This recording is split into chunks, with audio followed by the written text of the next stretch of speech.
Jemaat Tuhan sendiri, naikkan pujian ini sebagai ungkapan syukurmu bagi Tuhan. Sama-sama katakan.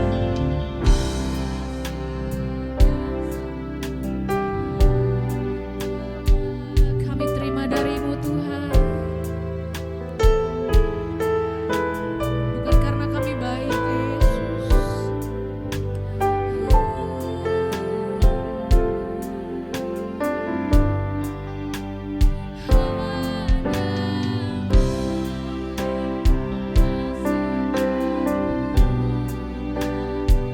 Kau memulihkan setiap hidup kami dan layakkan kami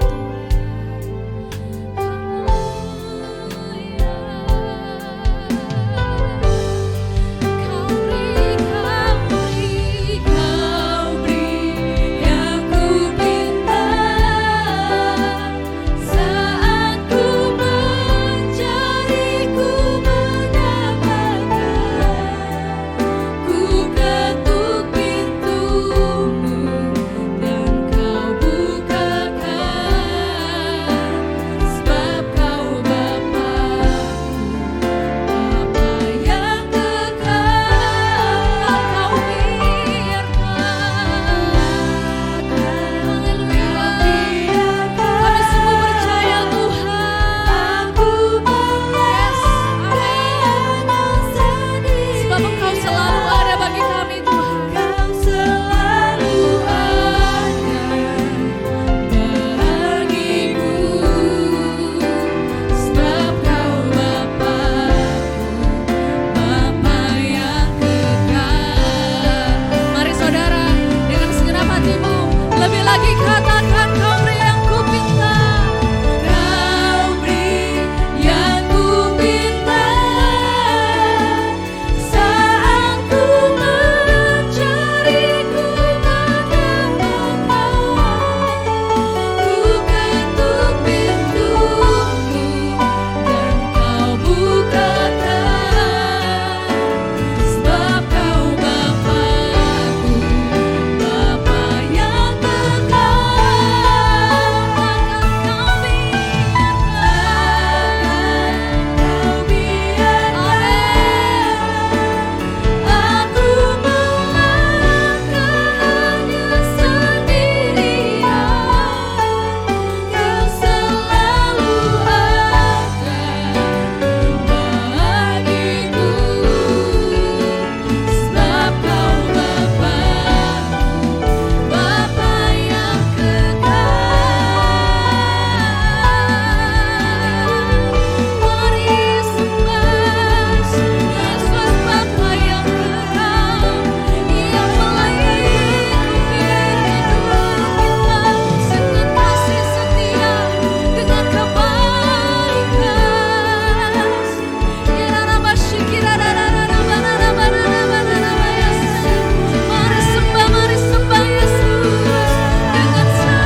hati kami, persembahkan hidup kami sebagai persembahan yang hidup dan berkenan bagi-Mu Tuhan.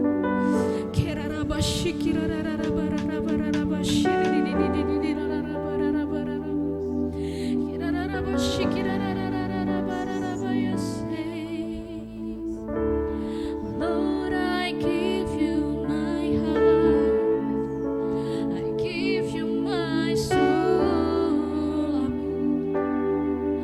I live for you, Lord. Every breath that I take,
dalam hidup kami Tuhan. Karena itu kami memuji Engkau lebih dahsyat lagi. Sama-sama katakan, amin. Mari samakan tepuk tanganmu saudara. Sebab Yesus segalanya dalam hidup kita, amin. Come on yes, Jakarta, clap your hands.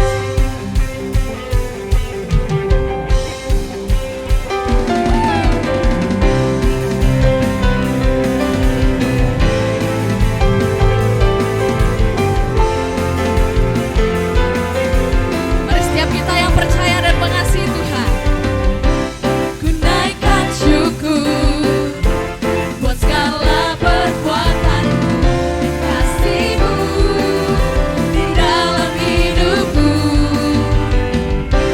Tiada terukur betapa besar kasih-Mu, sungguh kagum akan. Sama-sama katakan, Yesus Kaulah segalanya, melebihi semua yang ada padaku.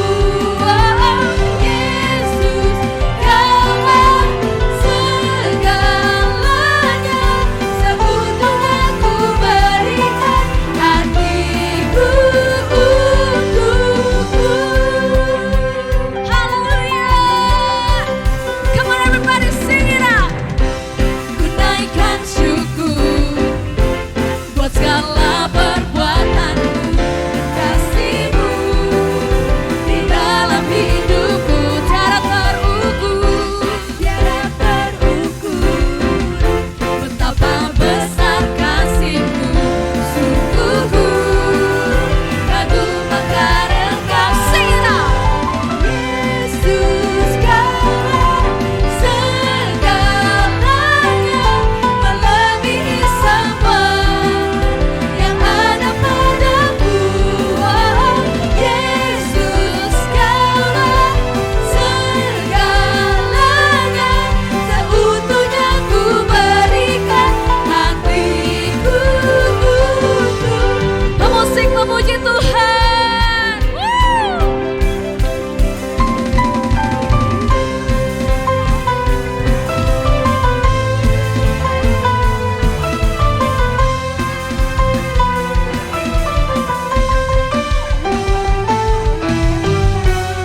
Mari sama-sama katakan, Yesus Kaulah segalanya, melebihi semua yang ada padaku. Yes, sing it out one more time. Yesus Kaulah segalanya, seutuhnya ku berikan hatiku untukmu. Yesus Kaulah segalanya, melebihi semua yang ada padaku. Yesus Kaulah segalanya, seutuhnya ku berikan hatiku untuk, seutuhnya ku berikan hatiku untuk, seutuhnya ku berikan hatiku untuk Yesus Kaulah. Haleluya. Sorak-sorai meriah buat Yesus Tuhan yang dahsyat. Haleluya. Jemaat Tuhan dipersilahkan untuk duduk kembali. Kita akan persiapkan persembahan syukur kita yang pertama. Mari kita berdoa. Terima kasih Tuhan, kami boleh ada sampai hari ini semua karena anugerah-Mu dan penyertaan-Mu. Tiba saatnya Tuhan kami ingin memberikan persembahan. Yang terbaik kami mau beri kepadamu, sebab Engkau telah terlebih dahulu memberi yang terbaik buat hidup kami. Hanya di dalam nama Tuhan Yesus. Haleluya. Amin.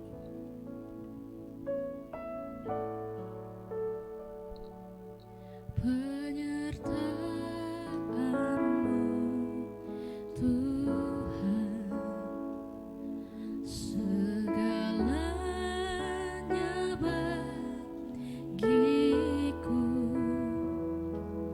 Hadir-Mu di hidup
Tuhan,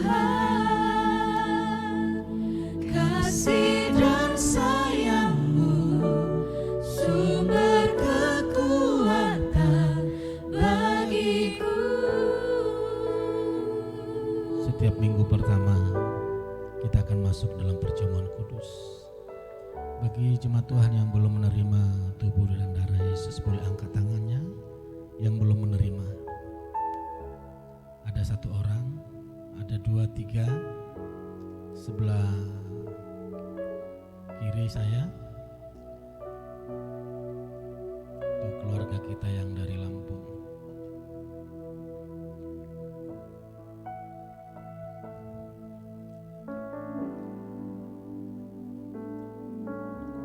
Semua hidup ini karena anugerah. Keluarga ada semua karena anugerah. Pekerjaan karena anugerah. Apapun yang kita miliki semua karena anugerah. Jika kita menyadari itu semua karena anugerah, maka tidak ada satupun yang dapat kita banggakan dari hidup kita. Mari para diaken boleh maju ke depan.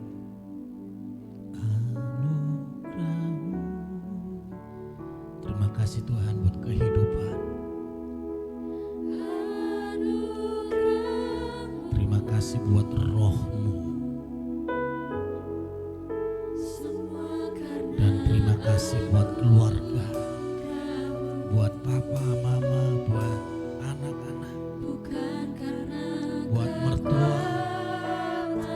Buat semua yang Kau berikan itu adalah anugerah.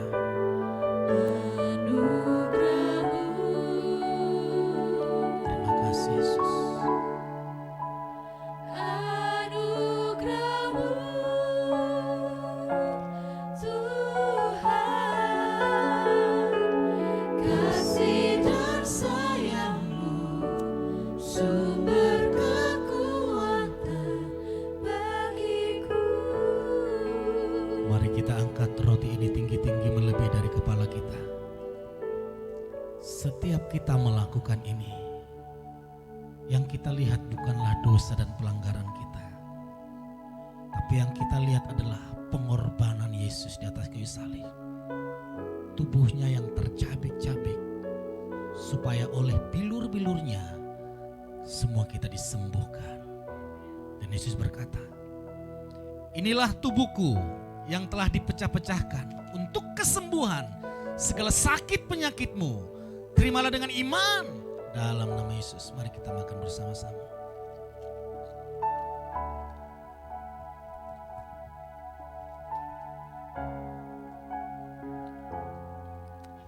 Mari kita angkat cawan yang di dalamnya kita bersekutu dengan darah Yesus. Lihatlah betapa kudus, suci dan mulianya darah Yesus. Sekudus itulah kita dibuatnya. Sehingga dengan iman kita layak berkata, aku dikasihi tanpa syarat, aku diperkenan tanpa henti, aku diberkati tanpa batas. Inilah darahku, darah perjanjian baru yang telah dicurahkan untuk menebus segala dosa dan pelanggaranmu semua. Terimalah dengan iman dalam nama Yesus. Mari kita minum bersama-sama.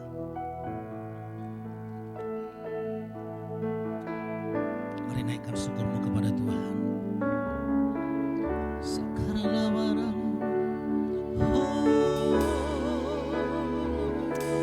Baik saudara yang ada di rumah, yang bergabung melalui Zoom, angkat suaramu. Ada Andreas, ada keluarga Dr. Hamdi, ada keluarga Ibu Fani, Dr. Johannes, Pak Johannes, Pak Lexi, Ibu Merlin, Bu Rinda. Mari angkat tanganmu semua yang ada di rumah, biar engkau fokus menyembah Tuhan. Mari semua jemaat sembah Tuhan. Haleluya.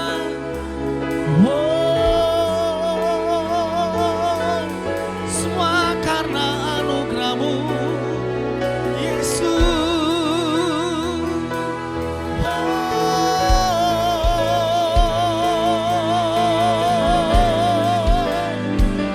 Haleluya.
anugerah-Mu semakin bertambah-tambah dalam hidup kami. Kami percaya setiap hari kami dilimpahi oleh kebaikan-Mu.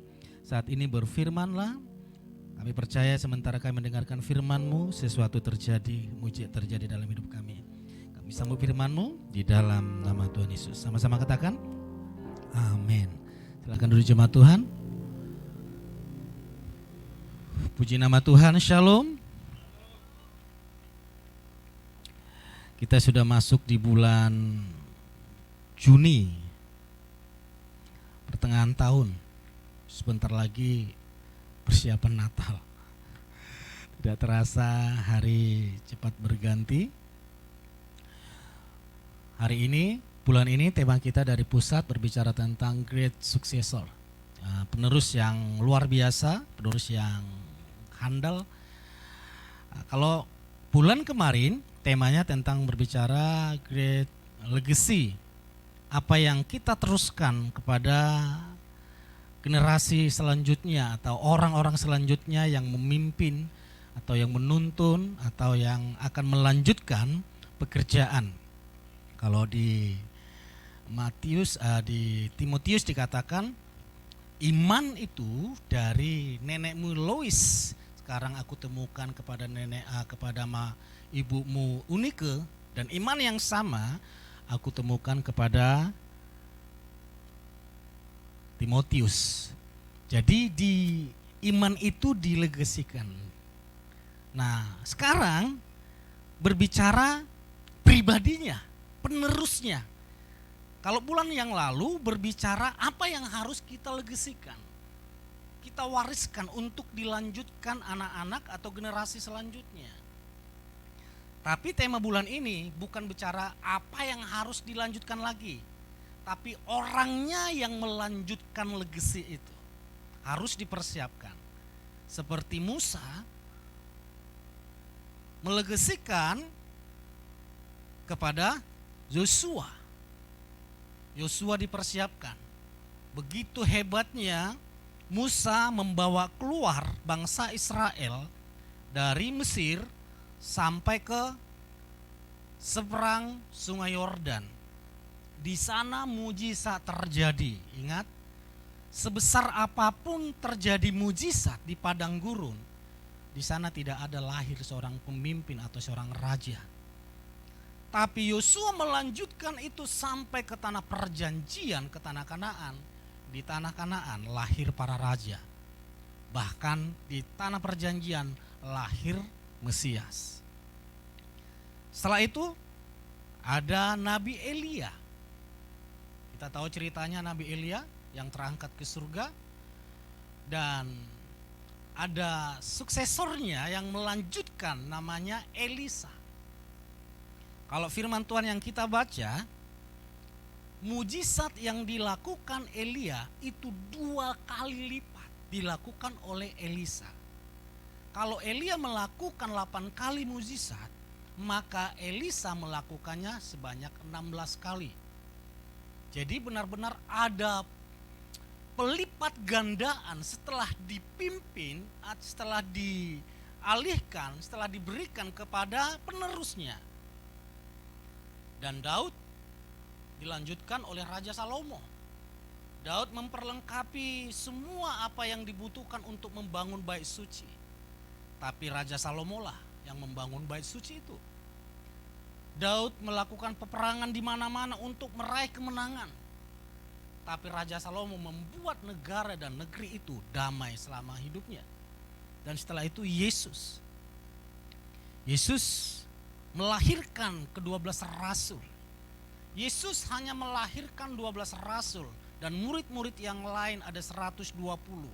Sebenarnya ada 500 murid-murid Yesus, tapi yang radikal 120 mereka yang menanti-nantikan di Yoteng Yerusalem. Yesus hanya melahirkan yang paling radikal 12 rasul tambah 1 rasul yaitu Paulus, 13 rasul. Tapi setelah Yesus mendelegasikan kepada suksesor itu, para rasul-rasul ini bukan melahirkan 12, bukan melahirkan 120, bukan melahirkan 500. Tapi seorang Petrus langsung melahirkan 3.000 jiwa, katakan amin. Jadi dipersiapkan, dipilih Tuhan. Mari kita lihat di 2 Timotius 1 ayat yang kelima. Oke, sama-sama kita baca. 1, 2, 3.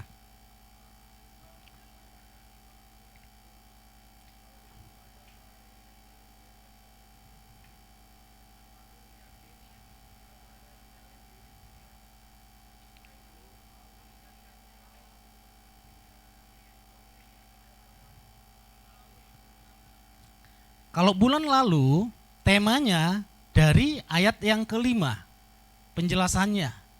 Imanmu dilanjutkan, iman itu iman dari nenekmu dilanjutkan ke mamamu, baru dilanjutkan ke Timotius. Tapi sekarang Paulus berkata, sekarang bagianmu yang membangkitkan anugerah itu. Bagianmu yang membangkitkan karunia itu. Jadi poinnya adalah membangkitkan karunia Elohim yang sudah diterima.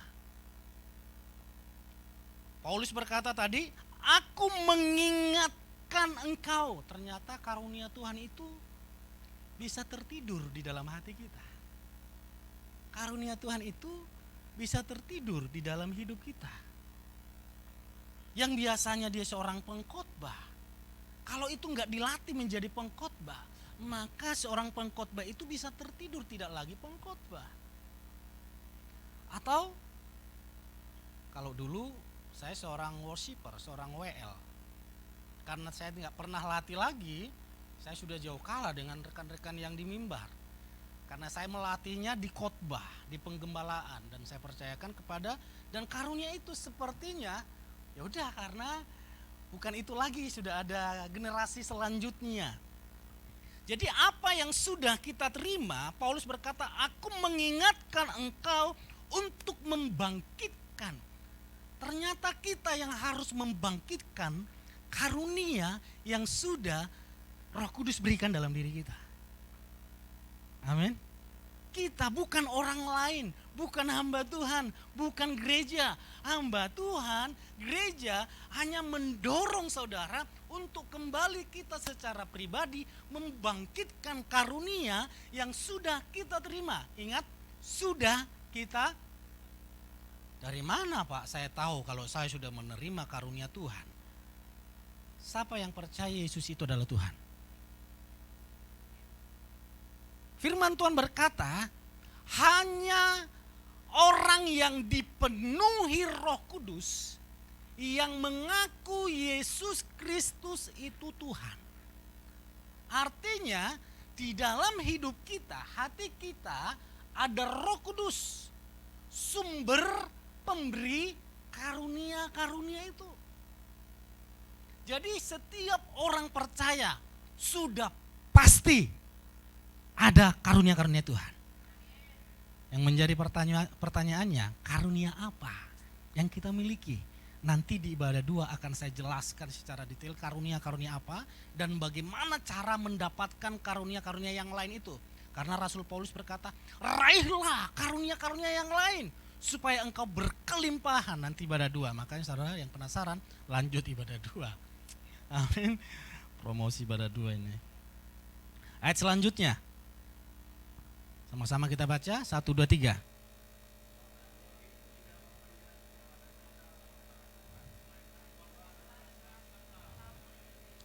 Rasul Paulus berkata demikian, hai Timotius, apa yang membuat karunia-karunia itu tertidur di dalam hatimu? Apakah karena saat itu kekristenan sedang teraniaya? Kalau di Jakarta saat ini, apalagi Jemaat YS Jakarta, kita nggak teraniaya ya. Atau apa yang membuat kasih karunia itu, bukan kasih karunia, karunia-karunia itu tertidur? Apakah kesibukan pekerjaan kita? Mungkin. Kalau teraniaya sepertinya nggak mungkin. Nggak mungkin, nggak ada yang teraniaya di sini imannya toh. Bebas ibadah di tempat ini. Apakah kita sibuk di dalam studi kita? Sehingga waktu cinta mula-mula itu, waktu kita belum dapat pekerjaan, Tuhan berikan saya motor, Tuhan berikan saya mobil, Tuhan berikan saya pekerjaan supaya saya lebih maksimal melayani Tuhan. Kalau diberikan pekerjaan, Tuhan gak ada waktu lagi untuk melayani Tuhan. Tuhan tunggu Tuhan sebentar lagi. Tuhan berikan saya jodoh, pacar, supaya saya lebih berapi-api. Ternyata pacarnya ngajak jalan, ngajak ngomol setiap hari Minggu, gak ada waktu lagi pelayanan. Jadi banyak hal yang membuat karunia-karunia Tuhan itu tertidur, tidak hilang. Karunia itu tidak bisa hilang, tertidur iya. Karena itu Paulus berkata, bangkitkan, bangunkan, hidupkan karunia-karunia yang sudah engkau terima lewat penumpangan tanganku, kata Rasul Paulus. Apa yang membuat engkau takut?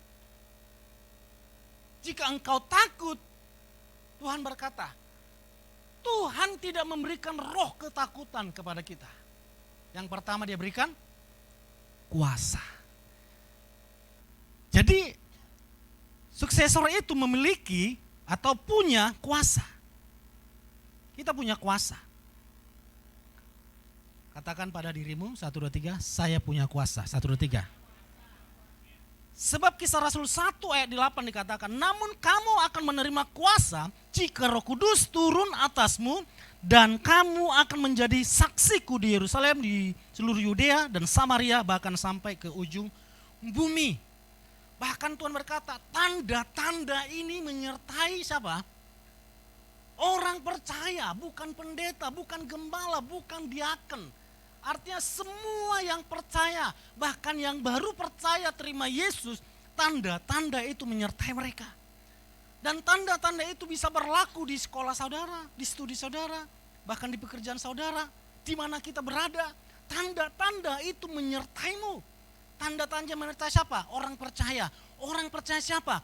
Orang percaya yang mau memberitakan kabar baik tentang Yesus. Siapa yang memberitakan kabar baik tentang Yesus, surga langsung backup dia. Hidupnya, pekerjaannya di backup. Kenapa orang Kristen gak merasakan backup dari Tuhan? Ya karena gak bersaksi tentang Yesus. Status hanya Kristen ibadah minggu, tapi hari-harinya jarang, apalagi sudah ada postingan masuk ke WhatsApp-nya, ke grupnya. Bagus ya, udah disimpan saja. Gak dibagi, padahal dia waktu baca itu dia diberkati. Kalau saudara diberkati, lanjutkan itu ke orang lain. Amin. Kita punya kuasa. Sering sekali kita gak menyadari, tidak tahu kalau kita ini benar-benar punya kuasa. Amin. Kemarin 2 minggu lalu kami fellowship setiap hari Selasa, itu fellowship full timer bersama semua full timer YHS nasional, dan saat itu pembicaranya Pastor Andi Simon. Dan saat itu saya bertanya ke Pastor Andi Simon, apa yang harus kita lakukan untuk kita mendoakan orang dan orang itu sakit, dan orang itu sembuh. Lalu ada yang lain juga bertanya, Pastor, saya 5 kali mendoakan orang sakit, semuanya yang 5 itu meninggal, Pastor. Jadi saat ini saya trauma, tidak mau lagi mendoakan. Lalu Pastor Andi Simon berkata, kamu pikir saya ini punya kuasa? Saya tidak dapat menyembuhkan orang. Bagian saya mendoakan. Bagian menyembuhkan adalah sama dengan kita. Karena kita berpikir, Tuhan, Pastor, kalau yang kita doakan itu enggak sembuh gimana? Bukan urusan kita. Urusan kita mendoakan. Urusan menyembuhkan, memulihkan keluarga itu urusan Tuhan, katakan amin. Jadi kita memang harus diajar, memang untuk memahami kita benar-benar punya kuasa, tidak gampang saudara. Saya setelah bertobat, saya ini punya latar belakang penakut yang berlebihan. Takut di rumah sendirian, apalagi kalau hujan, mati lampu, kalau di kampung kan sering mati lampu. Itu kucing sering bertengkar di depan rumah. Suara kucing kalau bertengkar kan kayak suara anak kecil toh. Itu kepala saya langsung besar sekali tuh. Penakut, demam panggung, tidak bisa ngomong di depan umum. Jadi waktu saya bertobat, yang dilakukan tante saya pertama adalah saya dimasukkan ke salah satu, waktu itu ada program selama 1 minggu. Waktu itu bayar 1 minggu 850.000 tahun 2004. Di sana diajarkan tentang kuasa Tuhan, tentang gambar diri, tentang kasih Bapa. Semuanya langsung berubah. Bagaimana kami dilatih berdoa di tengah hutan, berdoa sendirian untuk mengatasi ketakutan. Katanya ada kuasa Tuhan. Mana yang kamu percayai? Kuasa Tuhan bersamamu atau kuasa hantu bersamamu? Sekali 2 kali saya takut, saudara. Waktu di tengah hutan tuh berdoa jam 12 malam. Saya melatih diri sendiri. Tiba-tiba angin kencang. Saya langsung lari. Kencang sekali. Sampai 3 kali, sampai besoknya saya ngomong, Tuhan kalau karena takut ini saya mati, gak apa-apa lah, matilah. Saya berdoa. Sampai saya tertidur, gak mati juga. Ternyata ketakutannya hilang. Karena apa? Dilatih di sana. Dan tanggal 28, 29, 30 ada Heroes Camp di tempat ini. Untuk kok jadi ketawa? Serius, untuk mengubah anak. Tidak dapat khotbah di ibadah minggu, tidak dapat khotbah di ibadah, harus memang berhari-hari. Saya berminggu-minggu dilatih untuk mengeluarkan ketakutan itu. Kemarin ada yang pakai gereja ini, dia berkata, Pastor, saya selalu lihat Pastor, khotbah di tengah jalan, banyak orang pakai ini semuanya. Dan saya tahu Kupang itu mistiknya itu luar biasa. Kalau soal mistik mah jangan ditakuti. Ke gua yang ada tengkoraknya ratusan tahun yang di Tanah Toraja itu, saya masuk, saya video, saya live di sana, saya cerita, bahkan kami bisa berdoa enggak di sini. Orang berkata, orang Kristen, agama Kristen, mereka berkata, Pak, banyak orang-orang yang berwisata ke sana, mereka kesurupan. Saya berkata, saya yakin itu bukan orang Kristen. Agama Kristen ya, tapi kalau Kristen belum tentu. Anak-anak Sikewa berkata, aku mengusir engkau, hai roh jahat, dalam nama Yesus yang diberitakan oleh Rasul Paulus. Kan ini Kristen jadi-jadian. Setan berkata, aku mengenal Yesus. Paulus aku ketahui dia adalah milik Yesus. Siapa engkau? Kenalan yuk. Dihabisin itu anak-anak Sikewa. Jadi kenapa saya benar-benar berani? Saudara enggak takut. Bahkan dia berkata kemarin, Pak, itu dukunnya sakti apa? Aduh, saya enggak takut sama dukun. Saya lebih takut kepada ular waktu saya jalan-jalan ke semak-semak itu. Saya lebih takut kepada pencuri kalau lagi jalan sendiri. Kalau setan mistik-mistik seperti itu, saya enggak takut. Tapi kan itu enggak berubah secara drastis, secara tiba-tiba. Ada pelatihan. Nah, nanti selama 3 hari di Heroes Camp itu dilatih. Pastikan sebagai orang tua, dorong anakmu untuk masuk ke sana. Dorong. Saya sama tante saya, setiap libur sekolah, itu waktu itu di Lawang, setiap libur sekolah itu liburan anaknya dimasukkan ke situ selama 1 minggu. Bagaimana cara menghormati orang tua. Itu nanti panitia ada tuh cara menghormati orang tua. Jadi nggak usah orang tua capek-capek mendidik anaknya nanti cara menghormati. Pulang dari Heroes Camp, berubah total. Jadi para ibu yang punya anak, yang punya tetangga, yang punya tetangga-tetangganya lagi saudara. Saya punya adik ipar di mana? Cirebon, saya daftarkan, suruh masuk. Karena perubahan dimulai dari kita. Kita sedang mempersiapkan suksesor yang luar biasa. Amin. Tepuk tangan bagi Tuhan kita. Poin selanjutnya. Sama-sama kita baca 1, 2, 3. Tadi di atasnya dikatakan, sebab Elohim tidak memberikan kepada kita roh ketakutan, melainkan kuasa dan kasih. Jadi seorang suksesor itu adalah punya kuasa, punya kasih. Yesus berkata, aku memberikan perintah baru kepadamu supaya kamu mengasihi seorang terhadap yang lain. Sama seperti aku telah mengasihi kamu, demikian juga kamu harus mengasihi seorang terhadap yang lain. Tadi Heroes Camp-nya masih kepotong saudara. Itu 3 hari mumpung hari ini masih promo 100.000 pendaftaran. Besok atau besoknya itu sudah naik 2 kali lipat. Jadi bagi saudara yang mau mendaftar hari ini buru-buru sebelum nanti Gabriel mengumumkan di mimbar ini. Itu kalau dia sudah berdiri di mimbar ini nanti, itu untuk menaikkan 2 kali lipat. 3 hari loh saudara, 3 hari 2 malam.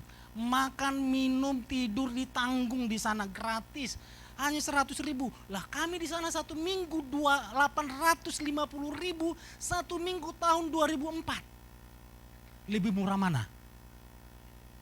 Lebih murah mana? Heroes Camp. Tepuk tangan buat panitia. Lanjut. Punya kasih. Nanti Gabriel kita ngobrol ya. Sama-sama kita baca 1, 2, 3. Aku memberikan perintah baru kepadamu supaya kamu mengasihi seorang terhadap yang lain. Sama seperti aku telah mengasihi kamu, demikian juga kamu harus mengasihi seorang terhadap yang lain. Seperti Yesus mengasihi kita, maka kasih itu kita lanjutkan kepada orang lain. Katakan amin. Seperti apa sih kasih Yesus? Next. Sederhana saja. Amsal berkata 1, 2, 3.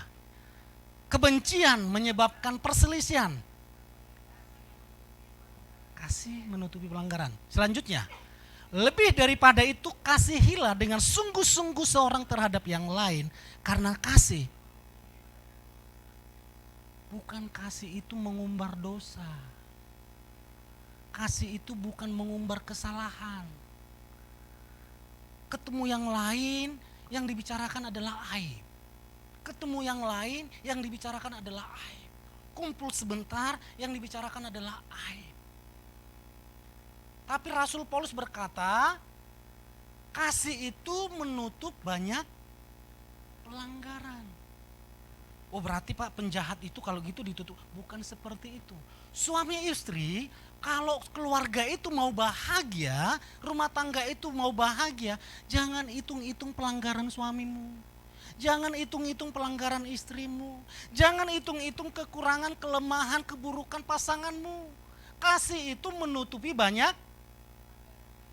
Kalau yang kita tonjolkan adalah kekurangan pasangan kita, kekurangan pemimpin kita, paham pemimpin model seperti itu, maka di dalam organisasi bahkan di dalam keluarga itu akan selalu terjadi pertengkaran.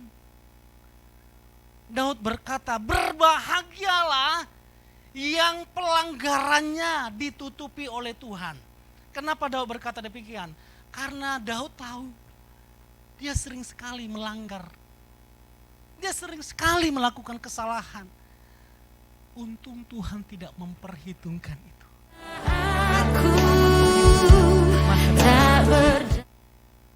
Dan hari ini juga, ayo coba saudara, setelah kita jadi percaya kepada Tuhan Yesus, sungguh-sungguh percaya kepada Tuhan Yesus, banyak mana yang kita lakukan? Yang baik atau yang kurang baik? Hah? Yang kita lakukan? Yang benar. Baiknya itu seperti apa sih? Suka memberi ya. Kok langsung dia suka memberi? Suka apa lagi? Suka senyum. Jujur dong. Kita itu setelah percaya Yesus, yang kalau kita bandingkan antara kebaikan yang kita lakukan dengan yang tidak baik. Nanti kalau saya bilang yang jahat kurang enak ya. Yang tidak baik yang kita lakukan lebih banyak mana? Wih semangat sekali Bu Esti ngomong yang baik dalam pikiran. Ayo yang kita omongin setiap hari keburukan orang atau kekurangan orang lain? Kebaikan orang lain. Ayo yang ada dalam pikiran kita yang baik atau yang buruk? Asli ini berhasil Pastor Petrus Nenggolan menggembalakan Yes Jakarta. Jemaatnya lebih sering melakukan yang baik. Amin.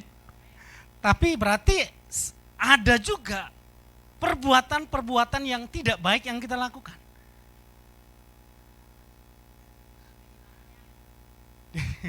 Jadi kasih itu, jika seseorang punya kasih, dia akan banyak menutupi kekurangan. kekurangan tim. Jangan telepon sana, telepon sini, ngomongin keburukan, kejelekan orang. Ibu Esti minta air putih dulu. Bingung dia kan? Istri saya, my honey is. Minta air putih dong. Loh, sini. Mumpung di depan jemaat. Kalau di rumah toh, air putih, air putih.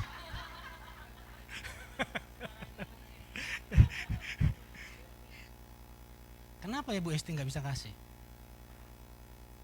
Nggak ada air putih, dipegang dia, bingung. Kalau ada nggak usah, langsung.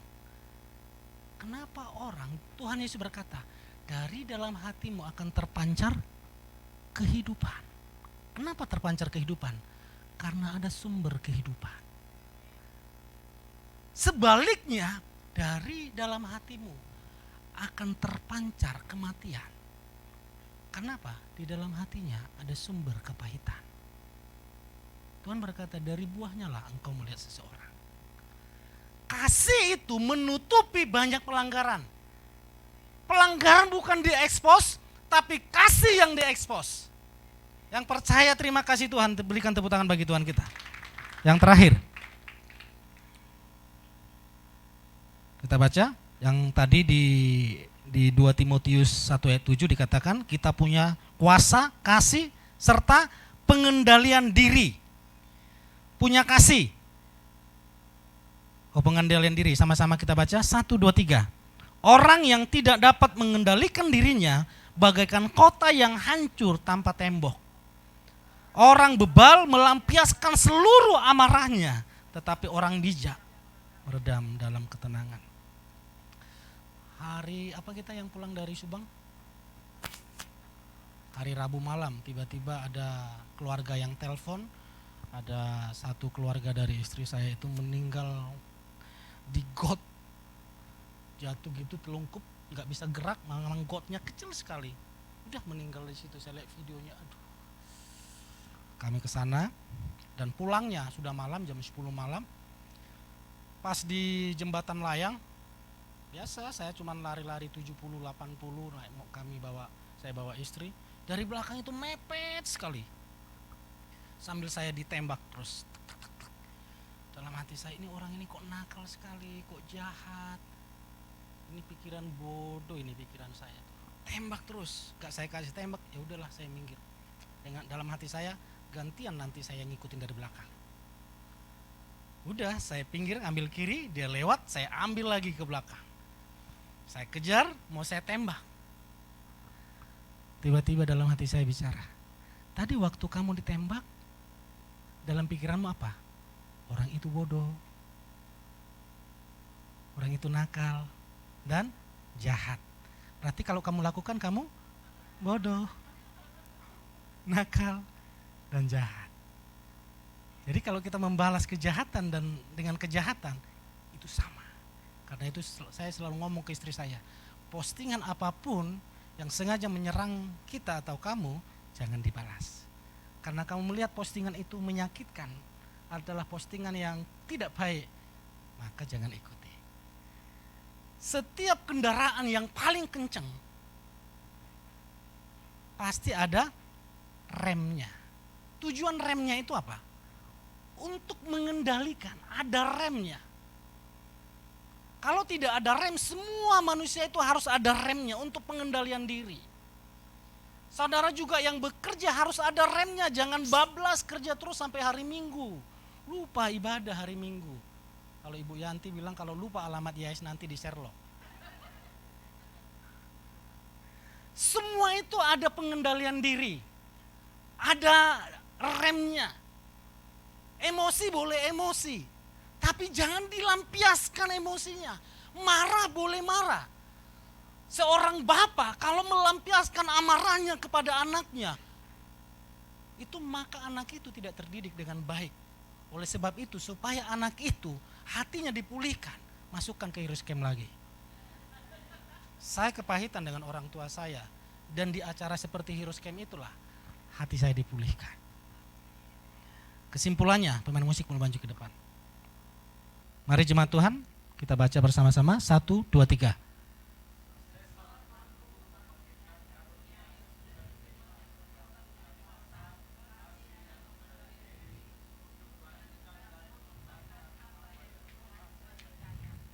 Berikan tepuk tangan bagi Tuhan kita. Saudara sudah punya karunia. Bangkitkan itu. Nanti di ibadah 2 saya akan sampaikan bagaimana mendapatkan karunia-karunia yang lain. Dan saya akan menyampaikan karunia apa yang sudah ada dalam diri saudara. Dan itu nanti akan saya doakan satu persatu lewat karunia-karunia yang sudah memiliki. Dan saudara bertambah-tambah karunia yang lain, sehingga firman Tuhan berkata, engkau berkelimpahan.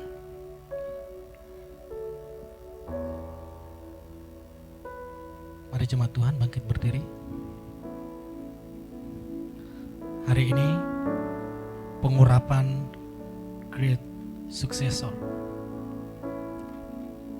penerus yang hebat. Saya juga mengimani, saya termasuk di barisan itu. Saudara di barisan itu. Ini berlaku untuk keluargamu, untuk berlaku untuk pekerjaanmu.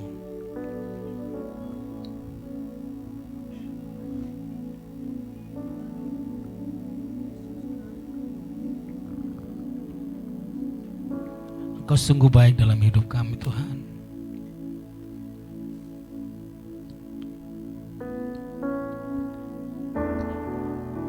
Engkau sudah memberikan karunia-karunia itu dalam hidup kami.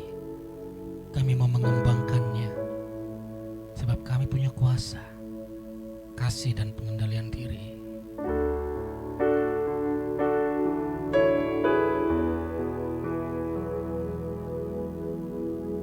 Mari angkat tanganmu, angkat wajahmu.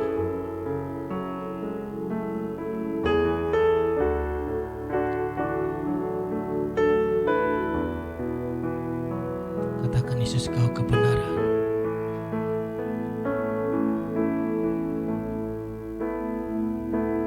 Yesus, kau kebenaran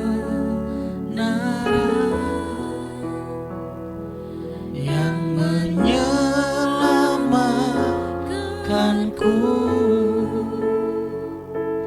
Kau memberikanku hidup Dan pengharapan.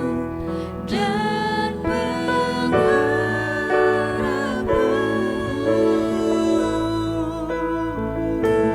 Ku ikut kehendakmu.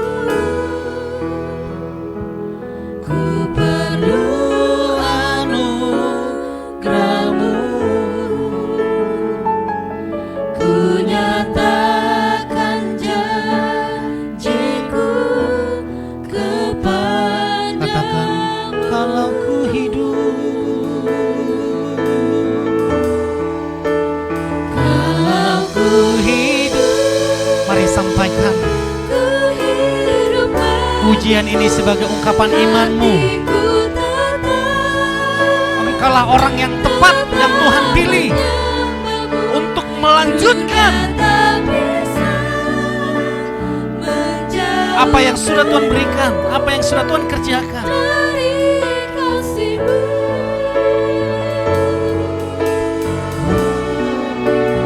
Selama ku hidup bagimu, mataku tetap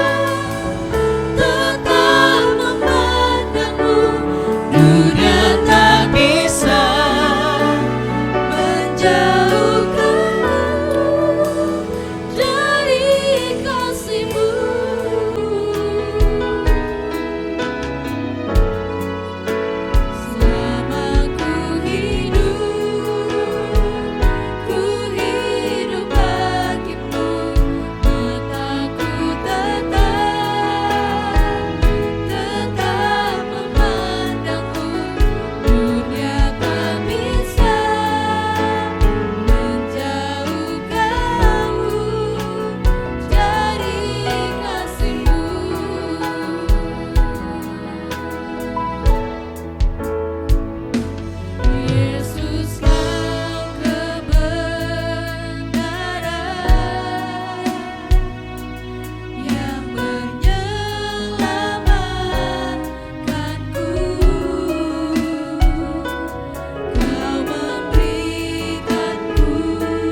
kesempatan untuk kita memberikan persembahan persepuluhan, bukan sebagai barter, tapi sebagai ungkapan iman kita bahwa dari Tuhanlah sumber hidup kita, sumber berkat kita. Seperti Abraham memberikan persepuluhan, tidak ada yang mengajari, tapi karena dia melihat kalau saya hidup saya diberkati, itu semua karena pertolongan Tuhan. Sehingga waktu Abraham memberikan, dia semakin melihat penyertaan Tuhan, pertolongan Tuhan. Tidak diajarkan, tapi dia memberi. Sehingga lewat perjalanan iman bersama Tuhan, Abraham dikatakan menjadi bapa orang percaya. Tuhan, kami membawa persembahan persepuluhan kami. Kami tahu banyak kebutuhan kami.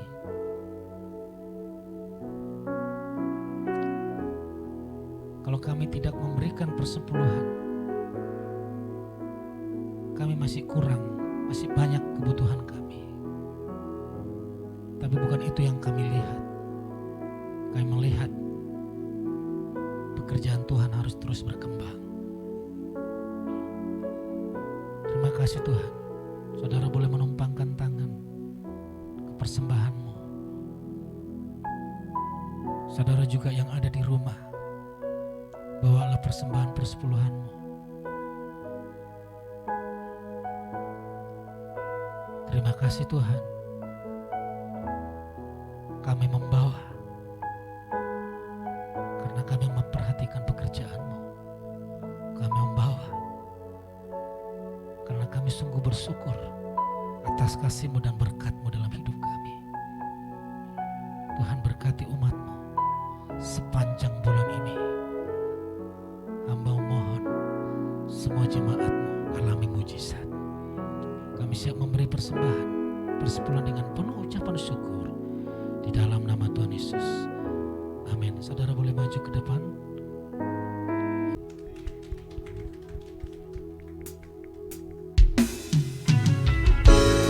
Kita percaya bahwa kasih Tuhan yang membuat kita ada sampai saat ini. Amin. Mari beri sorak-sorai terbaik untuk Yesus Kristus, Tuhan yang dahsyat.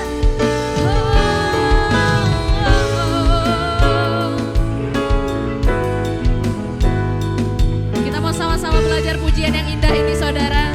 Sama-sama kita mau katakan, begitu besar kasih-Mu Bapa, Kau berikan anak-Mu yang tunggal. Di saat aku percaya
Katakan dengan segenap hatimu.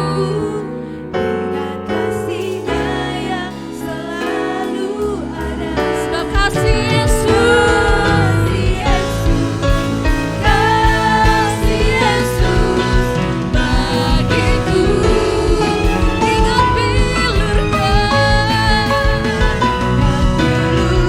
yang sembuhkan lukaku, dengan salibnya yang menebuskanku. Kasih Yesus, kasih Yesus, kasih Yesus, kasih Yesus, kasih Yesus, kasih Yesus bagiku. Tepuk tangan bagi Tuhan kita. Serahkan, haleluya. Terima kasih Yesus, hanya kasih-Mu menyembuhkan, memulihkan, dan memberkati kami. Hanya kasih Yesus. Terima kasih Tuhan, berkati juga keluarga yang bergabung bersama kami lewat ibadah Zoom, keluarga Ibu Fani, keluarga Pak Yohanes, keluarga Pak Lexi, keluarga Ibu Merlin, keluarga Ibu Natali, keluarga Ibu Rinda. Berkat yang kami terima di tempat ini, berkat yang sama mereka terima di rumah mereka di dalam nama Tuhan Yesus Kristus. Mari jemaat Tuhan, kita angkat kedua tangan kita tengadahkan wajah kita kepada Tuhan. Kasih dari Bapa Yahweh, berkatnya dilimpahkan bagi kita melalui putranya yang tunggal, Yesus HaMasiah, dan persekutuan yang manis dengan Roh Kudus yang memberkati kita sampai akhir hidup kita. Keluargamu diberkati, pernikahanmu diberkati, pekerjaanmu diberkati, studimu diberkati, seluruh kehidupanmu diberkati. Berkat di dalam nama Bapa, Putra, dan Roh Kudus, yaitu di dalam nama Tuhan Yesus Kristus. Yang percaya diberkati dengan iman sama-sama katakan amin.